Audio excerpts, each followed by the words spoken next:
es bastante más duro, más rockero de lo que estamos acostumbrados a hacer nosotros, pero suena muy bien, a nosotros nos encanta, ¿no?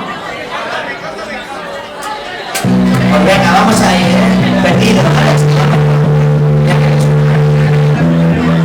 Vamos a ver, necesitamos el calor del público.